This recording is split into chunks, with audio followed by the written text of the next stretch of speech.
Saya pernah membaca satu putusan yang ada dituntut dengan 340 kalau nggak salah di Pengadilan Negeri Bekasi ya, oleh seorang angkatan laut kalau nggak salah. Dia dituntut 340. Jadi mau bicara ke penyerapan pasal ini saya belum bisa mengkopas. Ya walaupun kasusnya sudah lama dan hari ini sudah dikirim kepada ya orang yang disidangkan. Nah ini berbeda jauh dengan kasus ini Bang. Kenapa kita bertahan di kasus ini? Pertama, yang tadi saya jelaskan, sehingga saya tidak berani berbicara jauh. Karena terkadang kita harus mengambil posisi sebagai orang yang paham hukum, dan kita jangan sampai kita terjebak dengan pikiran yang mau diviralkan, Bang. Contoh, kasus Sumatera, teman-teman mengkopas selalu DM sekian banyak. Tetapi saya selalu melihat dari sisi positif. Apabila itu benar, ada penyiksaan yang kita dukung. Tetapi apabila itu langkah-langkah persuasi Polri dalam hal menghentikan rusuh jauh lebih besar, itu juga benar. Saya ini pernah mengkritik tata cara ya yang salah dan juga mendukung tata cara yang benar untuk menghentikan konflik. Termasuk dalam kasus ini, Bang. Saya ingin berbagi ini. Kita kalau lihat sama kemarin. Oke, boleh saya jelaskan dulu untuk lebih jelas.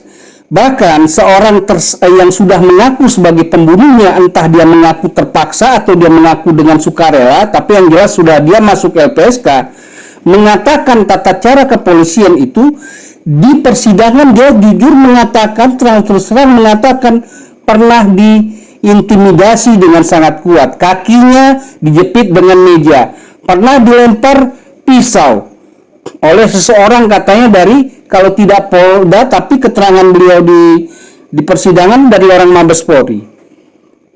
Ini tidak pernah tersebutkan siapa, itu sudah diteriakkan dari dulu. Nah begitu udah masuk persidangan saja senyap begitu saja. Oke Bang, dulu Bang Yamin. Saya belum mendalami nih kasus Bang Yamin. Iya Bang. Mungkin Abang pernah nggak dengar tentang kasus Subang secara dalam Bang? Saya nanti belum Bang, belum. Sudah terdengar sepintas saja, cuma belum didalami. Artinya kan kalau kasus ini kan kita banyak hal yang kita pelajari dari sisi hukum. Pasti kita orang-orang yang di dunia acara ini kan pasti tahu bisa menarik kesimpulan, ya kan? Dan kita tidak langsung bicara karena terkadang jangan sampai kita yang berpikir intelektual hukum kita terbawa dengan cara-cara tim pengacara yang mau melindungi ya rekan kliennya, kemudian ini kan rata-rata dari pengacara sehingga kita juga terbawa. Jadi mohon maaf Bang pelapor pers, coba Bang kupas apa yang menjadi dasar kasus itu lebih awal nih, walaupun saya bisa baca dan saya bisa tahu. Dasarnya adalah keterangan daripada yang sudah mengaku dan yang juga sedang ditersangkakan bahwa mereka diintimidasi oleh kepolisian dari sejak awal kasusnya. Yang sudah mengaku ini saksi, maksudnya saksi. Iya, saksi dua-dua, saksi yang sekaligus mengaku sebagai pembunuh dan juga saksi yang namanya Yosep ini, saksi yang sekaligus mengaku pembunuh dan dilindungi LPSK namanya Ramdhanu atau Danu. Mereka mengaku. Lapor pers. Ya? Bang, lapor pers, izin. Silakan.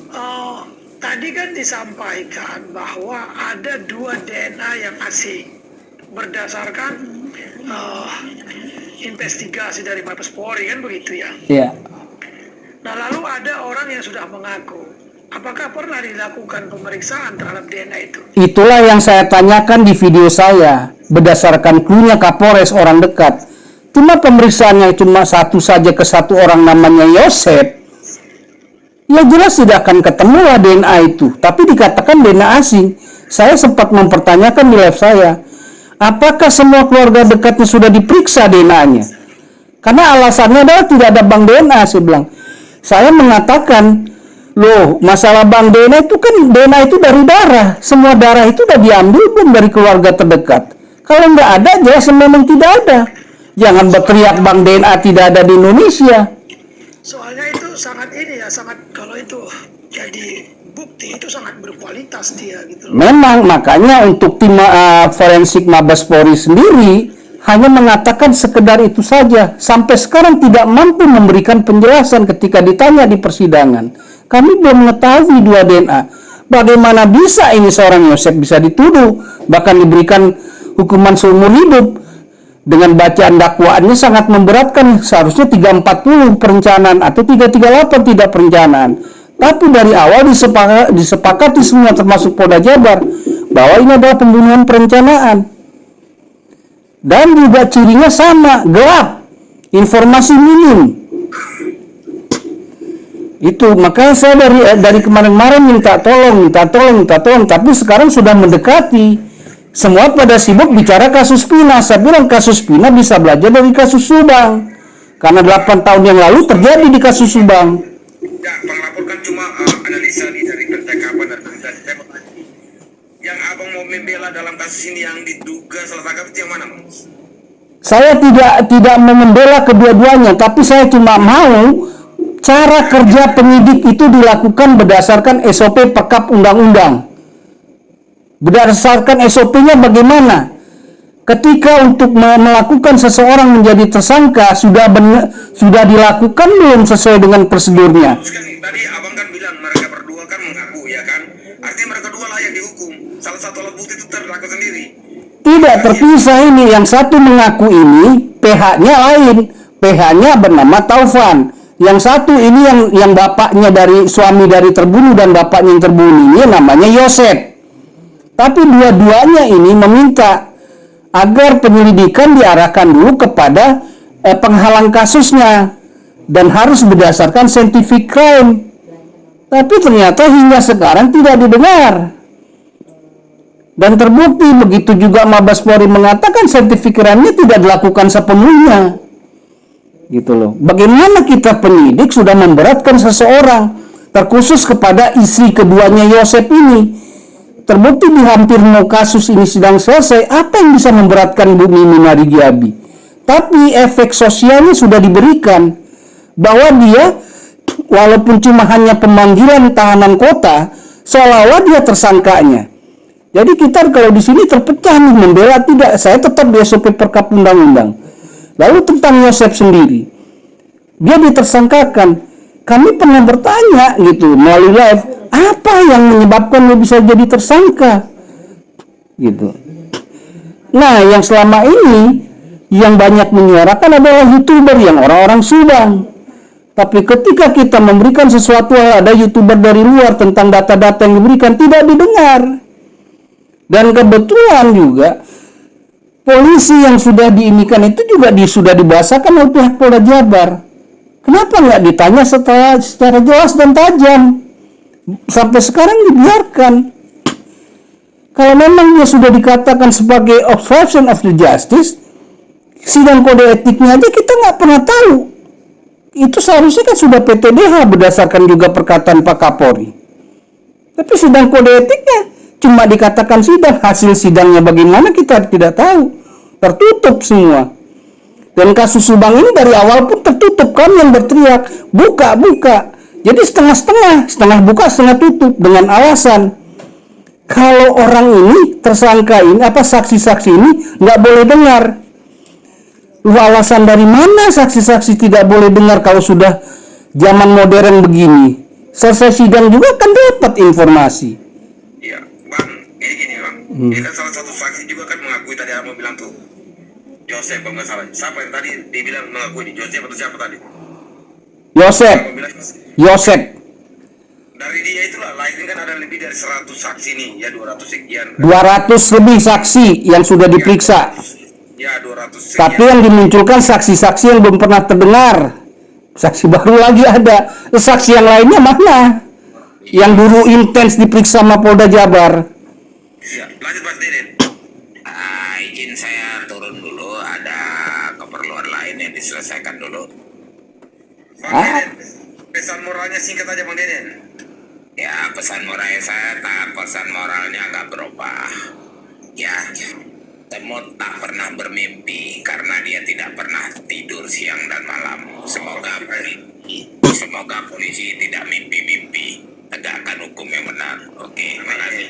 Makasih banyak, pesan yang paling terbaik. Makasih malam. Bang Deden malah turun lagi Pak Deden. Aduh. Iya, ada Bang Herdi Lau.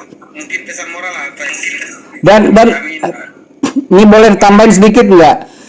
Pemeriksa di kasus Vina sekarang dengan di kasus Subang itu sama orangnya, yaitu Surawan, Dirkrimumnya.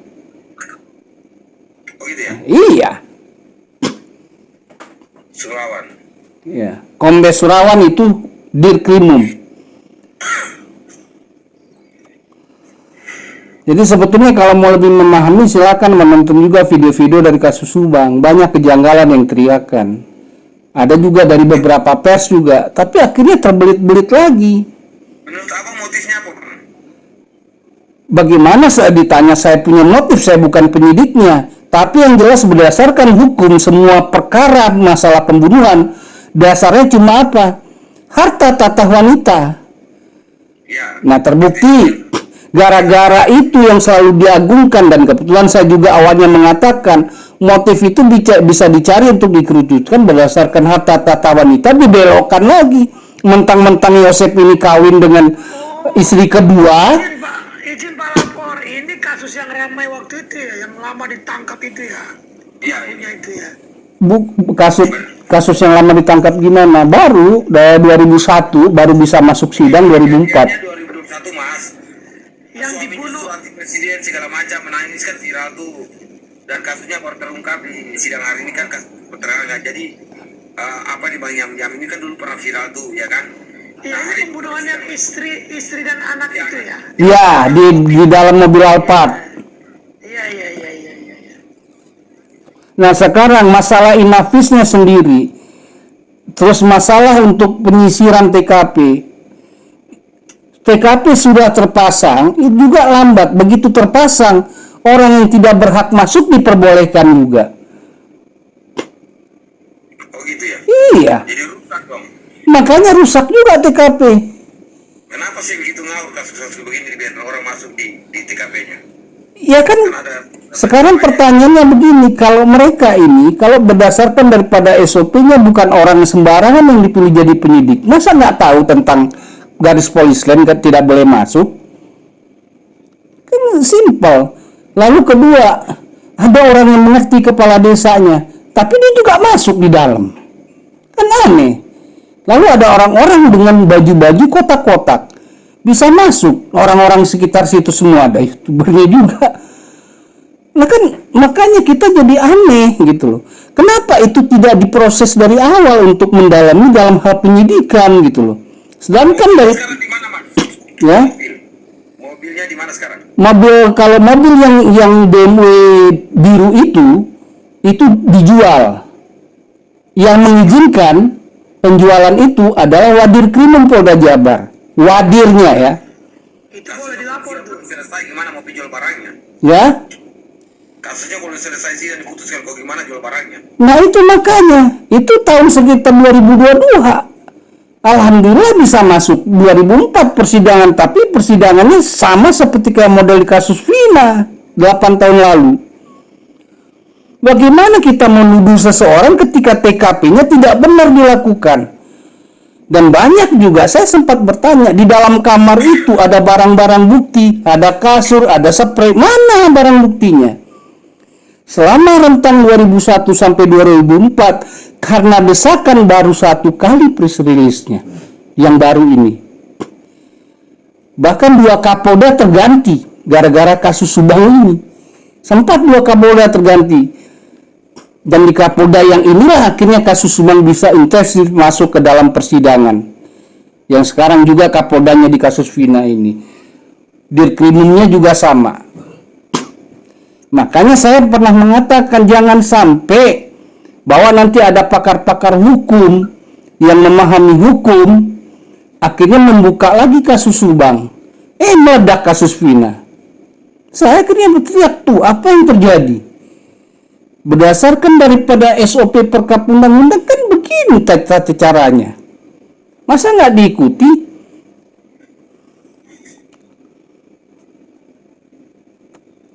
Dan banyak framing-framing di video-video. Ini perlu dipahami. Makanya kasus Subang ini termasuk lebih rumit daripada kasus Vina. Banyak framing. Banyak keterpihakan kubu yang namanya Danu dan juga kubu namanya Yosep. Saya yang melihat hanya berdasarkan dari Saya kalau bisa komentar nih. ya. Iya bang, kalau saya konstruktur saya biasanya itu mau bisa menilai itu melalui konstruksi hukumnya. Ya. Saya juga gitu. Artinya setelah selesai sidang. Walaupun tadi Pak Yosep mengatakan kan sampai sekarang nggak ketahuan tuh. Pasti ada dugaan itu kan masuk kepada ilmu lain ya, ilmu intelijen gitu, orang yang biasa segala macam. Nah, saya sebenarnya membatasi untuk masuk ke sana agar objektif saya itu tetap terjaga gitu. Memang sejak awal saya tonton video itu tentang kasus Pak Yosef pembunuhan ibu dan anak ini, tak ada barang yang dicuri dan lain-lain secara kebiasaan, tapi bukan ilmu saya nih gitu loh. Memang akan cenderung dugaan itu kepada orang yang sangat dekat. Tapi orang yang sangat dekat ini, apakah dia menyuruh orang lain dan seterusnya, ini juga perlu dicari tahu kan gitu kan. Nah ini yang belum terkuak sampai saat ini gitu. Saya Pak nggak bisa komen apa-apa terhadap kasus itu. Jadi Bang Mator, jadi gini, ini kan kalau kita baca ini kan Bang tadi dibilang tuh jelas nih kan, Bang Yosef sendiri mengakui. Jujur kalau saya, Yosef mengakui apa? di dalam berita ini kan tadi Abang kan bilang salah satu yang mengakui bahwa pelaku dia dalam melakukan pembunuhan itu kan Yosef tuh. Ya. Yosef tidak mengakui, Ramdhanu yang mengakui. Ramdhanu mengakui dia bersama Yosef itu. Iya, Tetapi Yosef tetap bertahan bahwa dia bukan pelakunya. dia tetap bertahan tidak mengakui. Kebetulan ada rancangan pra-rekonstruksi di Pecel Lele, sampai sekarang persidangan pun tidak diangkat lagi. Soalnya begini Pak,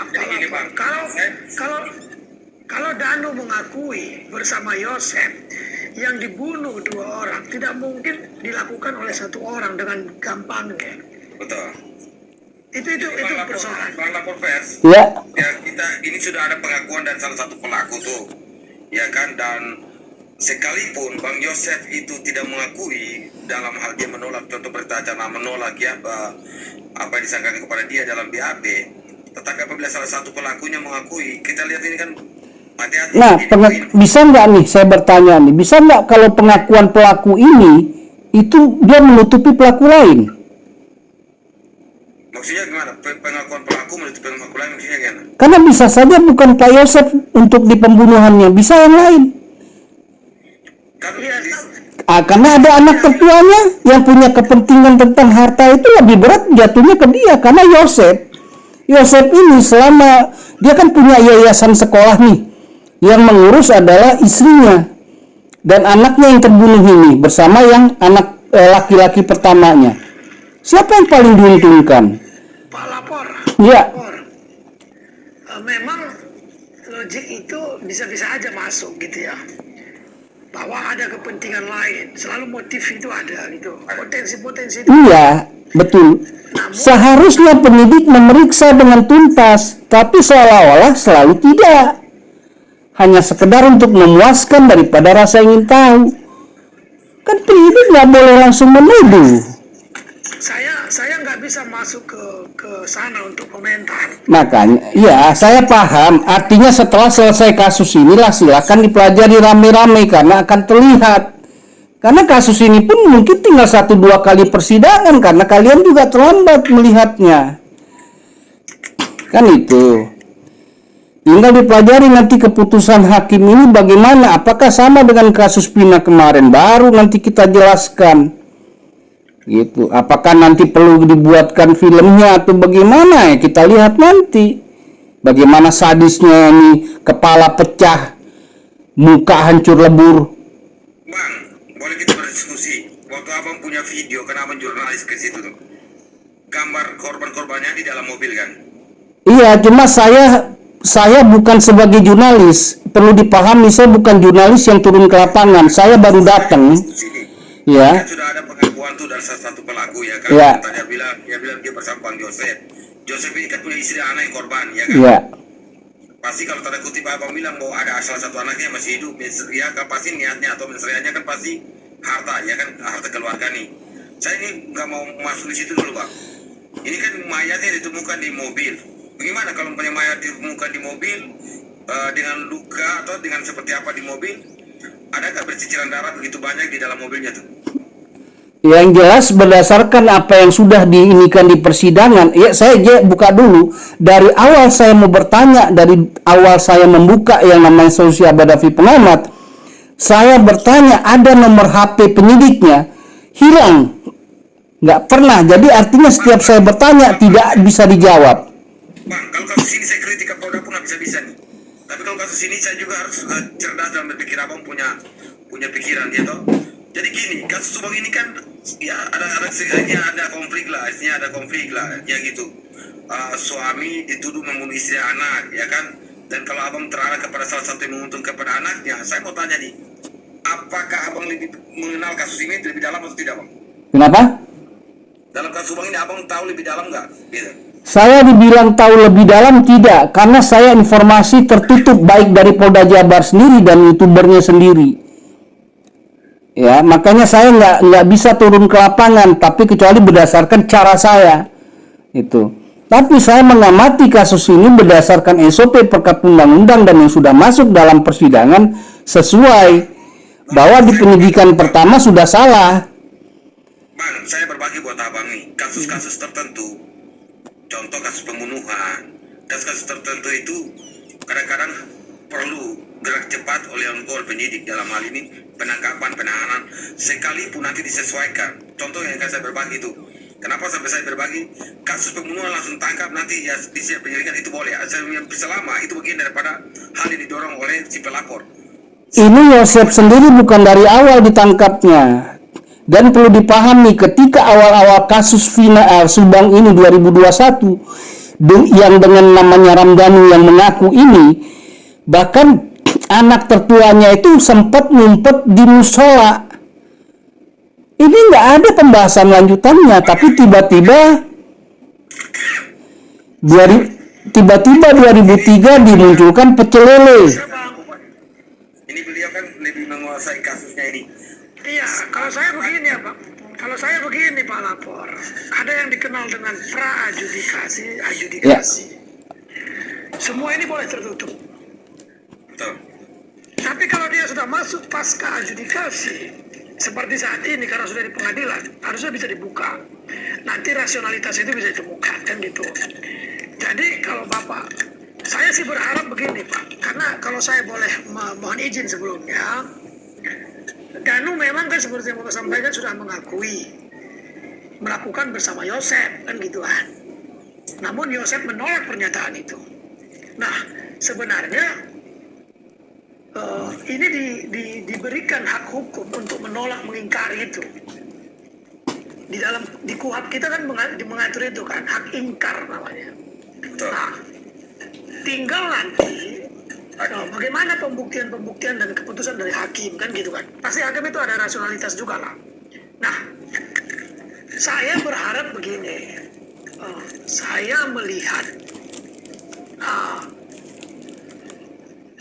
kita dalam membahas hukum itu harus benar-benar objektif. Ya. Itu ya. Karena, Betul. Ya, nggak bisa. Bisa saja kayak tadi kan Bapak kan bisa saja yang lain, keterlibatan yang lain ada. Semua bisa saja, tapi sebaliknya juga kan begitu. Saya berharap jangan masuk ke sana kita. Memang ini ranah polisi. Nah, kita hanya bisa menilainya nanti dari mana aturan-aturan hukum itu yang sesuai, apakah sesuai atau tidak gitu loh. Nah, tinggal dalam proses persidangan ini,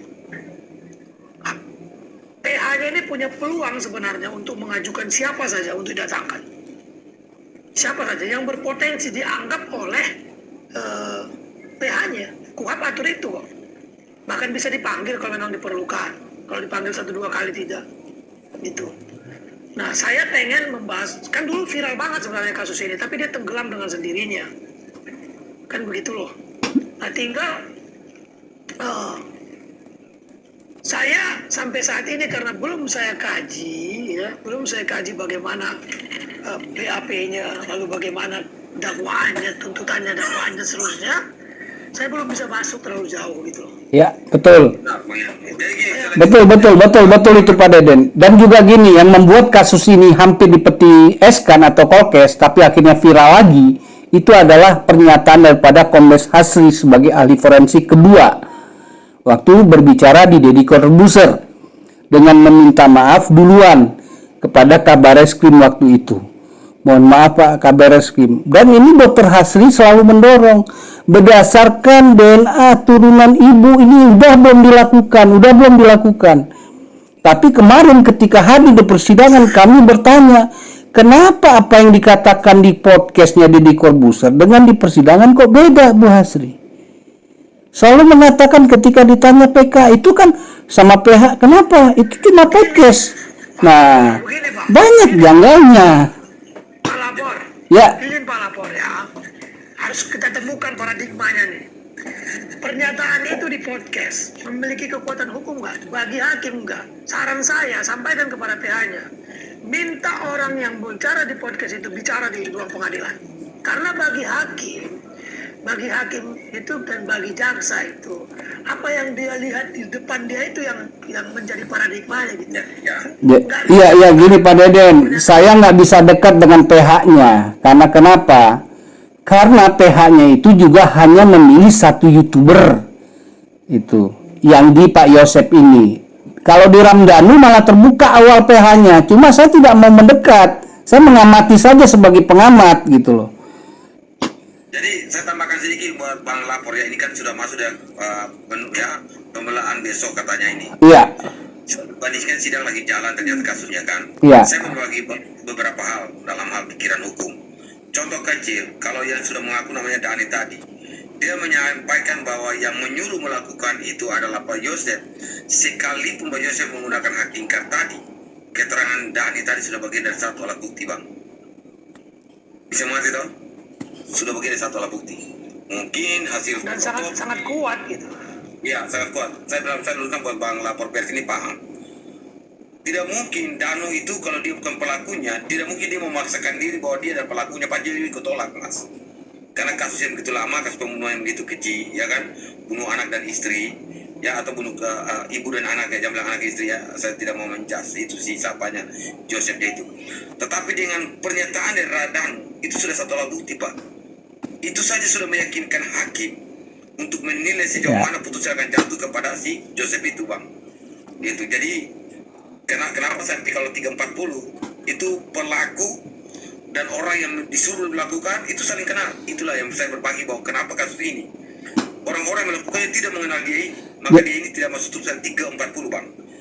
Ya kan? Makanya saya kenapa selalu menggunakan kenapa kasus ini saya bersuara, karena orang di dalam tidak mengenal. Ini sudah putusan, dia baru tersangka. Tapi kalau kasus ini sudah ada yang mengaku, salah satunya adalah orang yang melakukan itu. Sekarang saya mau tanya, Bang. Ya, saya kan abang ternyata cuma dengar dari si YouTuber karena kasus ini. Supaya jangan kita juga, saya ini kan kalau Dan pers dan media pers. Iya, saya di dalam kalau sudah dalam pengadilan, saya edukasi hukum tidak akan menyerang jaksa dan polisi. Di tingkat jaksa saya akan edukasi soal ya peranan jaksa dalam 319 dan menyusun dakwaan dan tuntutan dalam 1443. Tetapi kalau sudah pengadilan hari ini dalam kenapa kemarin ada nggak yang abang ikuti eksepsi yang dilakukan oleh Pak Yosep? Ini mungkin nanti di persidangan berikutnya nanti eksepsinya. Salah, Bang. Sudah melewati tahapnya kalau gitu. Ini kan sudah pembelaan pledoi.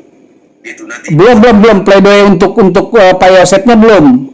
Tapi baru dakwaan dari apa namanya dari JPU. Nah, pernyataan JPU di dalam dakwaannya itu tidak ada satupun yang meringankan Pak Yosep. Kami ini semua menduga, Saya mau maaf iya kan? Pun tidak ada karena ini bicara tentang pembunuhan. Iya. 40. Jadi kalau kasus-kasus pembunuhan jangan sampai kita ini artinya gini, sesuatu yang seperti ini kita mau menjelaskan hal untuk menyerang Polri dalam hal penegakan hukum sampai di pengadilan kan jaksa itu sudah melewati 139 penyelidikan dan jaksa kan sudah jalan tuh, Bang. Nah ini sekarang di pengadilan, pemeriksa di pengadilan status dia dan terdakwa dari isi keduanya.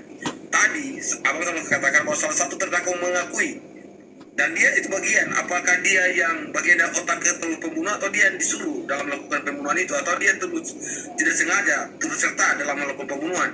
Tapi kalau dia sudah mengakui, Bang, percaya saya kata-kata kondisinya sangat berat kepada Iya. itu. Ini saya bukan masalah ini, tapi bagaimana awal jalannya daripada profesionalnya penyidik ya, termasuk petugasnya. Ini yang saya pertanyakan nih, kan orang-orang PH semua nih, orang-orang advokat. Ini JPU. Ya gini, boleh saya ngomong dulu. Ini JPU. Tidak ada pun dari dakwaannya meringankan daripada Pak Yosep. Kami ini sudah menduga kalau 340, 338. Tapi ternyata dengan begitu beratnya tuduhan yang tidak meringankan, malah Bang dengar dulu. Secara meringankan adalah terdakwa mengakui perbuatannya. Itu juga bagian yang ya meringankan. dia tidak mengakui. Maka tidak masuk dalam kategori dia ke kategori meringankan. Nah, yang didakwakan oleh JPU hukuman seumur hidup. Iya, itu karena memang pasalnya 340. Mas, saya baca di ini di Ya, Yosep tidak mengakui sampai sekarang bahwa dia melakukan. Bahkan kemarin berteriak salah tangkap. itu hak dia. Hak dia sebagai ini, hak dia, tapi kan perlu didengar. Jadi gini bang, jangan kita memposisikan ini kan salah satu orang sudah mengaku di panggilan persidangan. Dia mengaku bahwa dia bersama dengan Joseph, ya kan, turut serta bagian dari pembunuhan ini. Artinya ada durasi waktu, ada sudah terpenuhinya unsur 340. Dan kalau dia sendiri mengaku, dia itu pasti kan hukuman mati tuh, hukuman berat tuh, hukuman seumur hidup tuh. Izin Jangan Bang sampai. George. Ya, Bang, ya. Sebenarnya Pak Lapor mudah. Ini kan ada dua orang. Satu mengakui, satu tidak. Kan gitu kan. Logiknya ada dua orang dibunuh dalam rumah sendiri tanpa ada kehilangan apapun. Tak akan ada orang jauh di situ. Pencuri tidak dan lain-lain tidak. Nah, yang perlu didalami adalah ketika satu orang mengakui, bagaimana dia melakukan dan bagaimana Yosef mengajak dia, itu sebenarnya nanti dari situ kelihatan. Nah, itu yang harusnya dijelaskan di dalam persidangan, tidak ada. Bahkan di rekonstruksi pecel lele itu seolah-olah lenyap di persidangan. Itu tugas PH-nya lah itu Pak. Iya, betul, tugas PH. Makanya kami ini kan pengamat, pemerhati, ya kan, yang bagaimana keadilan dijalankan dengan benar.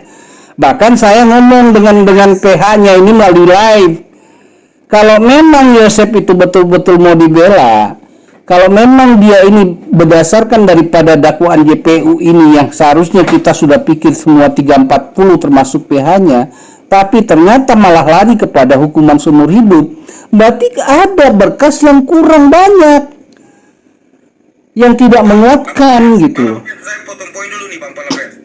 Pembunuhan 340 ini nilai hukumannya hukuman mati atau seumur hidup, Bas? Seumur hidup yang dimintakan oleh JPU. Ya itu tergantung hakim. Kalau hakim bilang hukuman mati juga bisa, Mas. Bisa. Itu tetap nanti putusannya kan di hakim. Ya, kami ini cuma mengatakan, coba lihatlah prosesnya dari awal. Kebetulan viral kasus Vina. Di mana sidik dan penyidikannya dulu. Lalu penerapan hukumannya ini gimana berdasarkan hasil penyidikan? Terbukti barang bukti ini tidak semua dimunculkan jadi alat bukti. Jangan kaitkan dengan kasus Vina. Kasus Vina kan beda paling jauh tuh. Iya gini.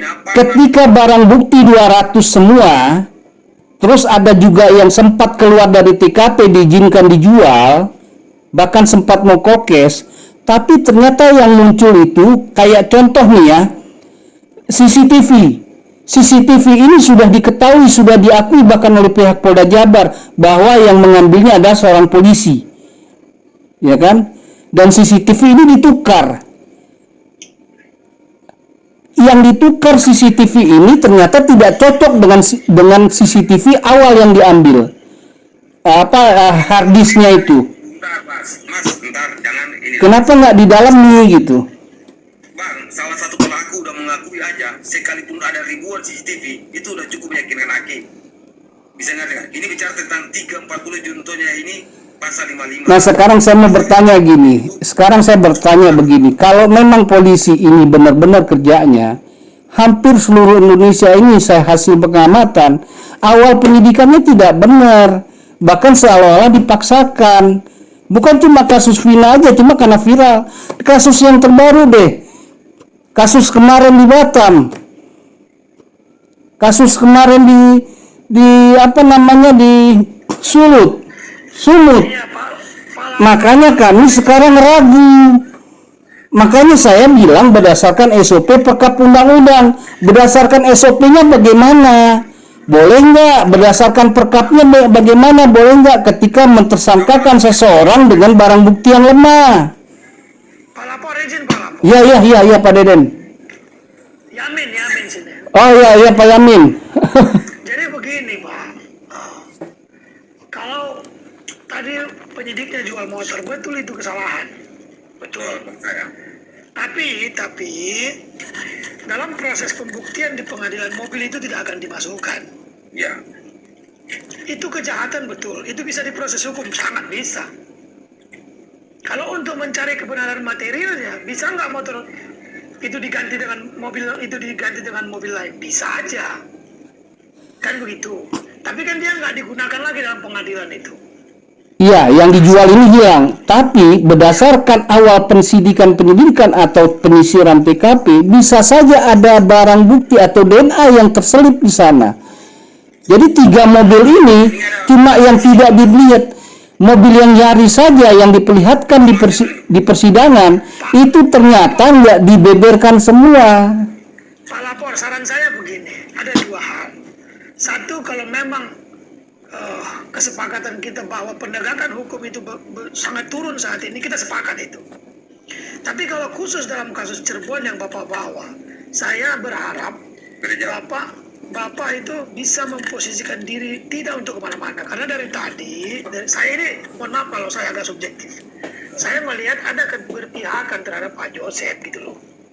Terlepas Bukan berpihak pada Pak Yosef. Saya cuma mau melihat dari SOP karena saya sudah berteriak SOP Perkap Undang-Undang itu dari tahun 2022. Yang abang lihat nih, SOP-nya yang mana nih? Supaya saya tanya. Pertama, ternyata ditemukan juga seperti yang dulu pernah saya berteriak, tidak ada surat perintahnya. Karena seorang yang ditersangkakan ini yang menjadi bagian daripada bisa saja dia menghilangkan barang bukti CCTV ini, tidak ada surat perintahnya. Banpol sendiri tidak ada surat perintahnya, tapi terlibat. Tapi di persidangan tidak ada semua. Saya bukan berpihak kepada AB, tapi SOP Perkap Undang-Undang ini dibedah dulu harusnya secara penyelidikan gitu. Karena saya sudah menyarankan dari tahun 2002, saya berteriak hati-hati, saya bilang. Dan ternyata SOP-nya sama dengan apa yang terjadi di Vina Perkap Undang-Undangnya juga sama. Sanctification secara murni tidak dilakukan seluruhnya. Dipilah-pilah. Kenapa saya mengatakan dipilah-pilah? Kalau cocok diambil, tidak dibuang. Kan seharusnya barang bukti itu dibeberkan. Bahkan ketika dilakukan press conference satu kalinya setelah Surawan ini jadi wadir krimum, barang buktinya tidak dibeberkan. Oke lah yang berat-berat kayak mobil nggak bisa dihadirkan, tapi di persidangan bisa kok Yaris kuningnya. Kan ada juga handuk, ada juga spray, ada juga apa yang kecil-kecil, ada juga golok. Sampai sekarang yang dituduhkan awalnya golok di persidangan, tapi ternyata dibacakan oleh dakwaan berganti menjadi stick golok. Aneh kan? Pak Ejen, Ya. surat perintah nggak ada itu penyelidikan atau penyidikan? Yang jelas penyelidikan. Penyelidikannya terbukti karena masuk orang sembarangan yang tidak menjadi penyidiknya itu bisa masuk. Sebentar. Kan tadi kan Bapak menyinggung pasal 102 KUHP, ya kan? Di ayat satunya itu jelas sebenarnya dalam adanya penerimaan laporan dan seterusnya, penerimaan laporan pengaduan gitu ya dari masyarakat gitu. Dalam penyidik apabila menerima laporan pengaduan dan atas dugaan tindak pidana berat, penyidik wajib langsung turun untuk melakukan penyelidikan. Nah, jadi karena itu kasus pembantaian dalam pembunuhan betul gitu loh. Nah, makanya saya tanya, apakah surat yang ditemukan itu nggak ada berkas surat perintah penyelidikannya? Memang itu masih dibenarkan karena kasus ini begitu besar. Ini ada perbedaan sangat mendalam dengan kasus Peggy Setiawan ini. Jujur saja, sangat jauh. Ini sudah ada putusan yang itu belum ada mau di. Ya, memang. Ya, betul. Yang kedua gini Mas, yang ini para narapidananya itu tidak mengakui satu sama lain. Yang itu salah satunya sudah mengakui bahwa dia diperintah oleh Pak Joseph, contohnya dia mengakui perbuatannya.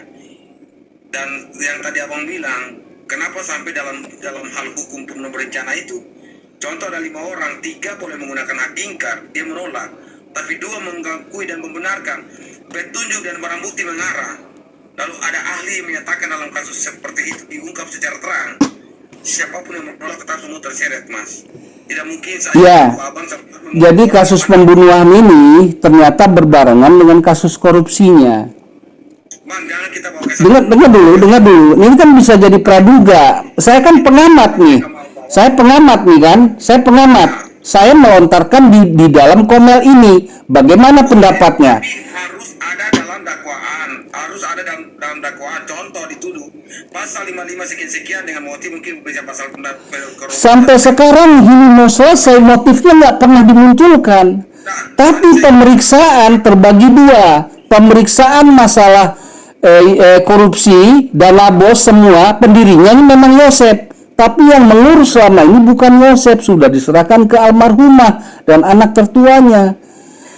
Dan waktu itu ditemukan duit 30 juta, tapi yang mengambil uang 30 juta bukan Yosep. Pak Lapor, izin ya Pak Lapor. Makanya perlu dipelajari dulu sebetulnya, nggak bisa karena memang sudah tinggal berapa waktu lagi. Ya kan, Kalau bagi Bang lapor juga, dengarkan juga dari konten kreator. Kita ini dengar dari pasal. saya rencana begini Pak, makanya saya bahasakan dulu untuk kalian juga tergugah gitu loh. Bapak-bapak yang mengerti sebagai PH tergugah. Nanti kalau memang sudah putus, saya baru akan datengin nih PH-nya. Ada nggak semuanya hasil dari persidangan kemarin, kita bedah lagi. Pak Lapor, Ya. saya begini. Kami, saya, Bang Jos mungkin sama, cara pikirnya sama, cara pikir hukum gitu. Ya. Nah, saya pernah menyarankan salah satu tokoh besar yang membuat gempar negara ini. Ya, atas kasus-kasus segala macam itu, ya. Yang sangat viral. Saya bilang begini. Kalau ada penangkapan terhadap tokoh ini, jangan pernah bicara politik, sampaikan kepada pengacaranya. Iya. Jangan ditarik korupsi lain, begini macam-macam. Jadi nggak bisa kan. Saya nggak bisa membahas seperti itu. Pada akhirnya Bukan, masalahnya yang menemukan itu juga Polda Jabar korupsinya. Dan sudah dibahasakan bahwa memang ada ditemukan. Kan semuanya dari pusatnya Polda Jabar. Kalau saya ngambil dari Polda Jabar, itu yang sudah masuk ke pers. Pak Lapor begini ya, kalau Iya. saya menghisap ganja gitu, terjadi pembunuhan. Nah, saya duduk, saya mengambil logikanya Pak Jules pengacara ini pernah dia sampaikan gitu ya, 2 orang berdiri di atas tembok gitu. Bukan berarti saya pembunuhnya itu. Nah jadi kalau itu disampaikan ke polisian perihal ada korup segala macam, kan dia tidak masuk pada undang-undang korupsi sebenarnya itu. Kan begitu. Itu penyelewengan dana yang bagian internalnya di sana. Nah ini akan sangat berat. Sudah masuk di Polda Jabar, Krimsusnya sudah masuk. Sudah diketahui, sudah diselidiki, sudah disita rekeningnya. Tapi karena ini kasus pembunuhan belum disidangkan. Pertanyaan saya begini, apakah pengambilan uang itu dia pelaku pembunuhnya? Ya belum tentu kan? Nah, sama pula dengan apa disidangkan hari ini, Bang. Makanya abang jangan. Nah, masalahnya si Yosep ini itu sudah ditersangkakan. Bahkan yang sangat ironis adalah istri keduanya gitu loh. Makanya saya cuma belum mau menghubungi daripada PH-nya ini, cuma ngobrol di lab-lab saja. Tapi kalau sudah selesai ini putus paluhnya, baru saya meminta apa sih hasil semua dari awal penyelidikan. Karena PH-nya sendiri mengatakan dia sempat tidak boleh mendampingi kliennya. Ada penyampaiannya itu di live salah satu YouTuber. Pak Lapor izinnya, soalnya kasus pembunuhan itu begini. Gak mungkin saya membunuh Bang Jos. Gak mungkin saya membunuh Pak Lapor atau orang yang tidak saya kenal. Yang tidak ada hubungannya. Kecuali 2 hal. Satu, saya disuruh orang yang saya menerima duit. Yang kedua, saya memang ada dendam sama dia. Niatnya. Simpel itu sebenarnya, Pak. Nah, motifnya aja sampai sekarang belum diungkap di persidangan. Bang, jadi gini, Bang lapor. Iya. Teman-teman pendukung Peggy, sebentar lagi kan kita off closing statement. Tulis aja bebaskan Peggy aja supaya kita sama-sama berdoa. Saya mau menjelaskan hukum buat Bang lapor nih. Artinya kan Iya. ini berbicara tentang 340, Mas. Junto pasal 55. Iya, Kalau iya. Pasal 55 itu kan Bang itu baca bahwa turut serta dan bersama-sama itu masing-masing punya peran.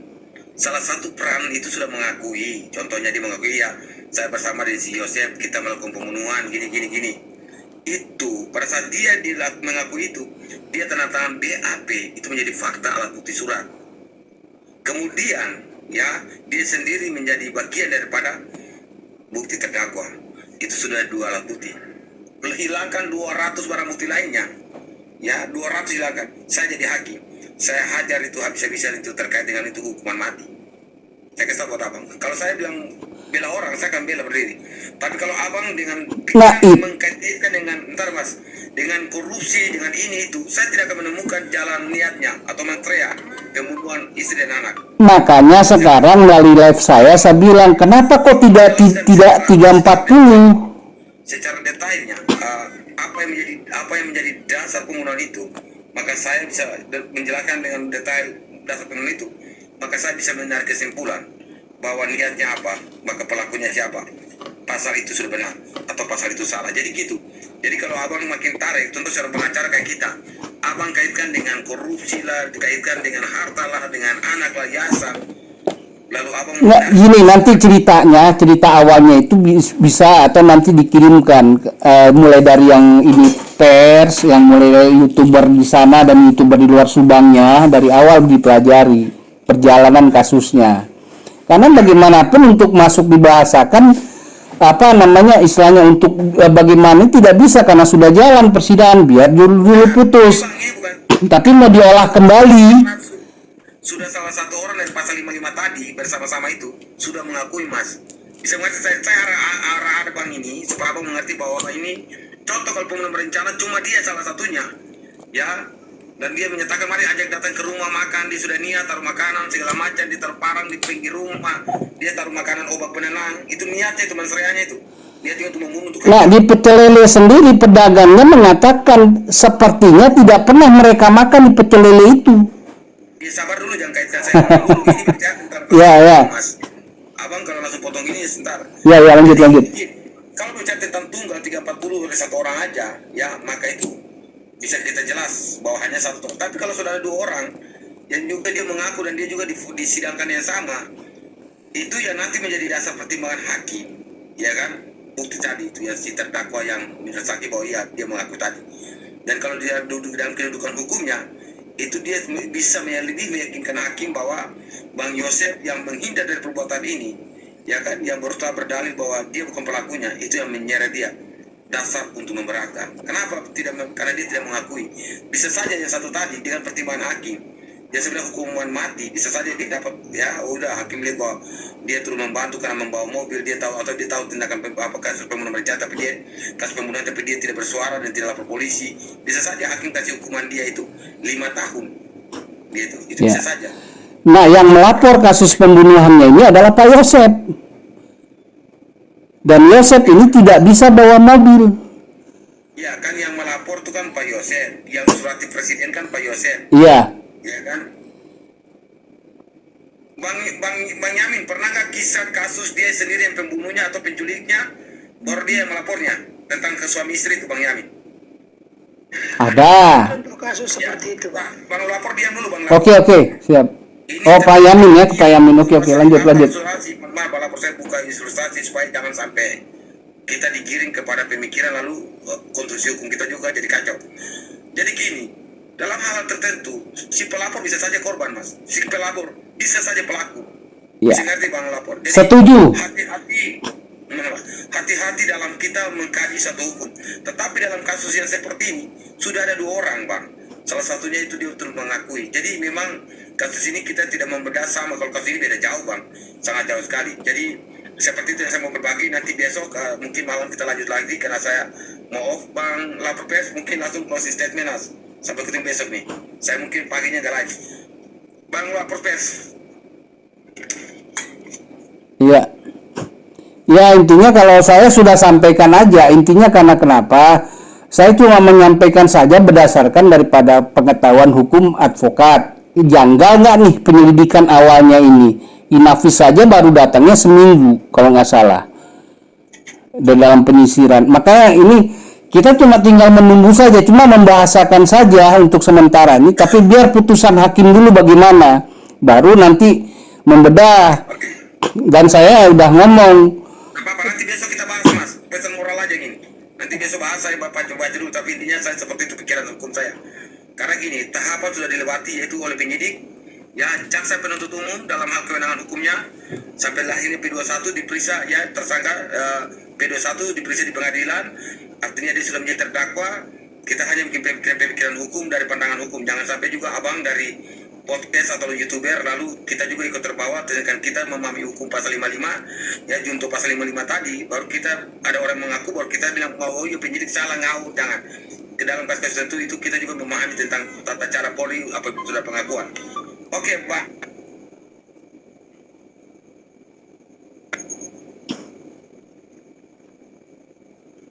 Siapa Bang? Bang lapor pesan moral sebelum saya menyamin kunci ini. Pesan moral, ya harapan cuma kepada aparat hukum. Berjalanlah hukum di atas relnya. Dan turutilah SOP perkap undang-undang. Karena kalau memang semua 100% diikuti petunjuk dari SOP perkap undang-undang, otomatis akan ketemu pembunuhnya. Amin. Tapi karena apa yang terjadi ketika tidak dilaksanakan SOP perkap undang-undang, akhirnya keblinger. Akhirnya menjadi rame, viral. Oke, saya makasih Bang, cukup ya, saya perbaiki bahasa beliau. Yang standar undang adalah mengikuti undang-undangnya, baru perkapnya. Perkap itu SOP, standar official prosedur oleh Polri. Jadi jangan dibalik undang-undang di nomor 2, undang-undang nomor 1. Oke Bang Yamin, lanjut Mas Yamin, mungkin closing statement nih. Waduh Bang Yamin, oke. Selamat malam Bang Jumpa Pers, selamat malam semua. Masih ada 571 Oh iya, terima kasih. orang. Ya, hari Senin kita akan mendengar berita tentang bagaimana hukum itu diterapkan dengan baik dan benar. Ingat buat setiap penonton dalam hal diskusi hukum, saya tidak membenci siapapun, tetapi saya memberikan pikiran-pikiran hukum. Saya tidak pernah membenci Polri maupun tidak pernah membenci setiap orang yang salah dalam penegakan hukum. Tapi saya mau meluruskan penegakan hukum. Apa yang tadi dikatakan oleh Lapopers, meluruskan pada relnya.